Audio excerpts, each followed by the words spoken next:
sir. Hey, Governor Lee. How are you? Good.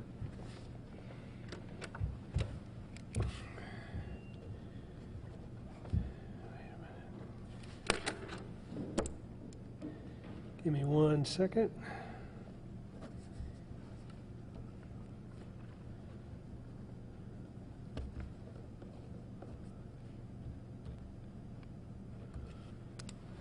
Okay. Thank you all. We just completed a helicopter tour across the western half, from central to the western half of the state, to survey damage and to talk to folks on the ground. A very heartbreaking and difficult day for the state of Tennessee. Tremendous devastation in multiple locations. We toured sites in Dixon County, in Stewart County, in Lake County, Obion County, Weakley County, and there's much damage from one end of this, from the center of our state to the other end.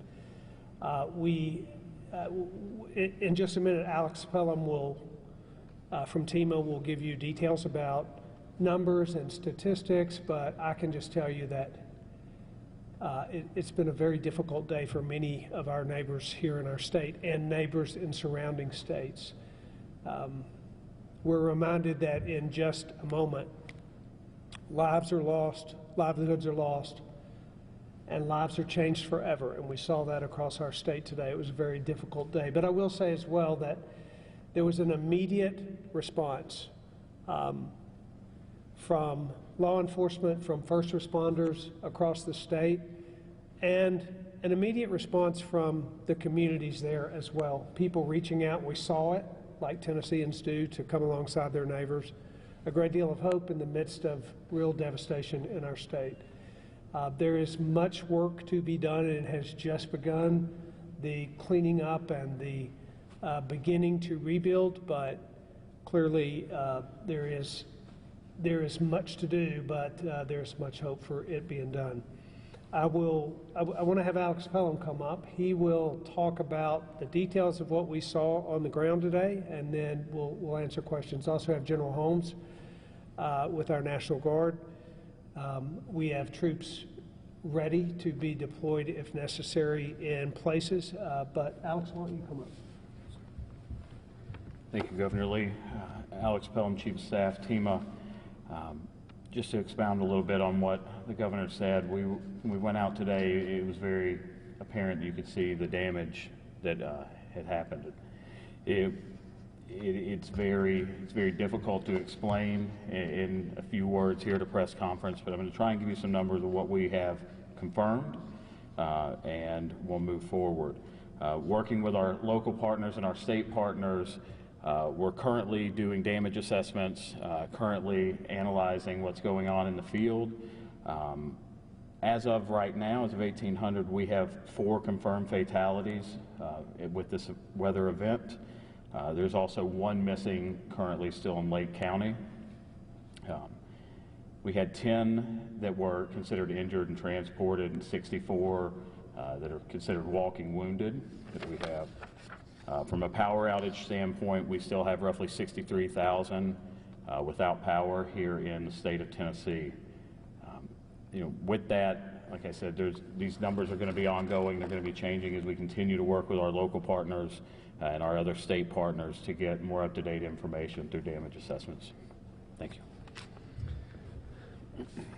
I want to add, too, that with those numbers of loss of life, there certainly could have been much more. And one of the things that we noticed today, and I just want to reiterate and remind people, there was a very strong warning effort in many of these communities. The residents of those communities were notified of the danger and notified of the imminence of these storms, and in many of the cases, we know that there were significant evacuations in the communities, and we really know that reduced the loss of life in our state. So I just want to remind people that being prepared and heeding warnings it's very clear today that was a part of why we had the limited amount of loss of life in spite of the significant amount of damage. We had communities that were wiped out in these storms, and the fact that we had as few losses, as tragic as those are, there could have significantly been more. So I want to thank those who were in our first responders who were responsible for providing warnings across our state, and for Tennesseans for heeding those warnings. So we're happy to answer any questions, again, Alex and General Holmes or myself. Based on what you saw on your tour today, what areas seem to be the most affected, like the most devastated? You know, there's a lot of damage in multiple areas. Certainly in Lake County, there is significant damage. The loss of life occurred in Lake County, and just across the border in Obion County, that storm hit in one area on the border of Lake and Obion.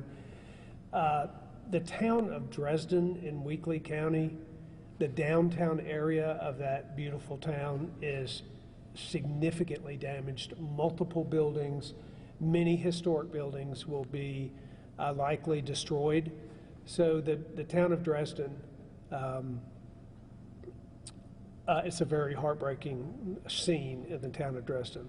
A beautiful Tennessee town that has seen significant damage. But again, when you look at that town and the amount of damage that occurred, and that, as we know, there are no fatalities in Weakley County as a result of this storm, that is because people were prepared and they did the right thing in that community, and folks went into shelter and they had shelters set up. So it was heartwarming to see that piece in the midst of the heartbreaking scene of the town being so damaged.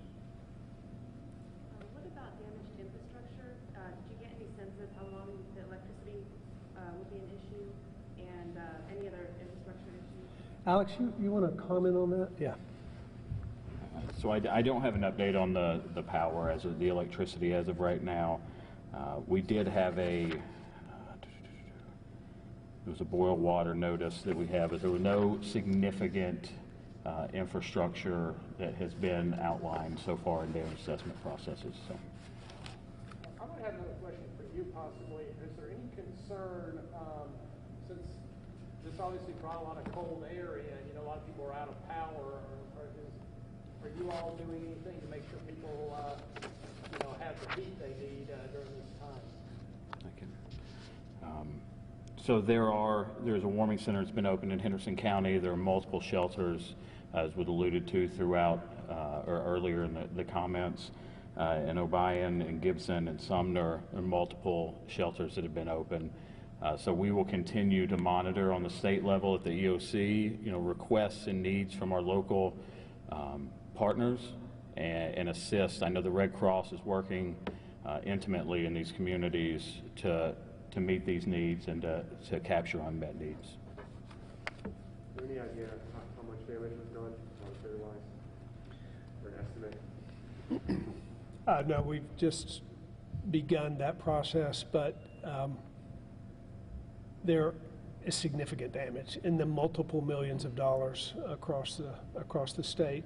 We looked at damaged homes, a large number of damaged homes in Dixon County, in Stewart County, besides the Obion, Weakley, and Lake counties that we talked about. So there are a number of places where damage occurred, and it's significant. So, but we haven't begun the process of assessing how much yet. I will say that I spoke to the president today and talked about the process of pursuing an emergency declaration, and we're in that process right now. I also spoke with governors from other states surrounding that share in the tragedy: Kentucky, Illinois, Missouri, Arizona. All of those governors spoke together today. I spoke with all of those governors today to offer shared information so that we can work together because we share borders with those states, and working together is important. So we are working for that declaration so we can get the relief as soon as possible.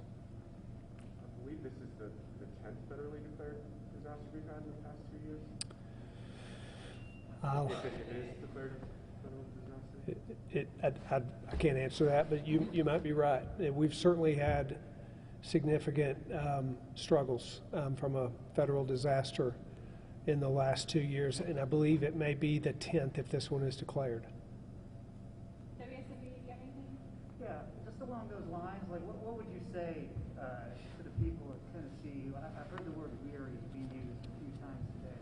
What would you say to the people of Tennessee going through all of this over the last couple of years? It has been very difficult, and people are weary. Even President Biden today talked about the fact that people are weary from COVID, and then to have disaster on top of that just adds to that concern. And clearly, it's true, and we saw it in the communities.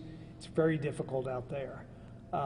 Those folks have been up all night long, so they're physically weary from being all night and all day working, the first responders in particular, and the people in those communities.